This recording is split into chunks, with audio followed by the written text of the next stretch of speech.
This is Tim Bryce with my column titled, Running the Life Marathon. As we pass through life, there are several milestones we observe, such as our 16th birthday, when we normally get a driver's license, or our 21st birthday, when we become legal. I didn't think too much of it when I turned 30, nor did I pay much attention at 40. Frankly, I didn't know what all the hubbub was about. However, when I turned 50, I suddenly went, whoops. I guess it was the greeting from AARP that got my attention and let me know that time was quickly passing. I found that once you enter your 50s, you become more reflective on where you've been and where you're going. When you think about it, you have an internal clock telling you there are several appointments you have to make during your life, assuming you live a full life. To illustrate, first, time to get married, time to grow up, clean up your act, and get a job. Second, time to have kids. Time to start thinking about insurance, including life, medical, and auto. Third, time to buy or build a house, which coincidentally also represents the official point where we start to go into debt. Number 4, time to advance your career. After all, someone has to pay all those bills. Number 5, time to send the kids off to college, the military, or wherever. It is at this point when you develop a false sense of independence.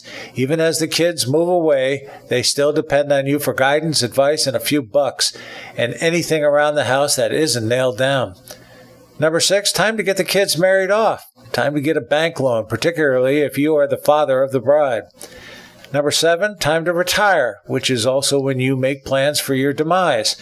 For example, you no longer celebrate Labor Day at the beach, but rather tour cemeteries picking out grave sites. Number 8, time to play with the grandkids and watch them grow up. This is also the time when you celebrate your wedding anniversaries and take trips you couldn't afford earlier. And finally, number 9, time to check out. Interestingly, when you go to high school reunions, you compare notes with your classmates as to where they stand on this timeline. I guess misery loves company after all. Actually, I resent the timeline we impose on ourselves and don't recall this as being part of the job description.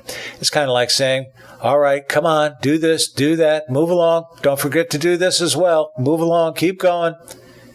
It kind of reminds me of an assembly line where we are nothing but products moving from one workstation to the next. It strikes me that we spend so much time running the marathon, we never take time to truly enjoy the scenery. But alas, the marathon is something we must all inevitably run. My father-in-law had a simpler way of expressing our passage through life. It was his contention that we have 30 years to learn, 30 years to earn, and 30 years to burn. The money, that is. I can't help but believe he was onto something. By the way, turning 60 is another wake-up call.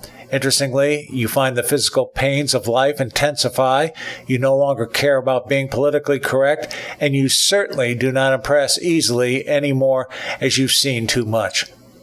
Friends, keep the faith. This is Tim Bryce of Palm Harbor, Florida. Follow me on the internet at timbryce.com.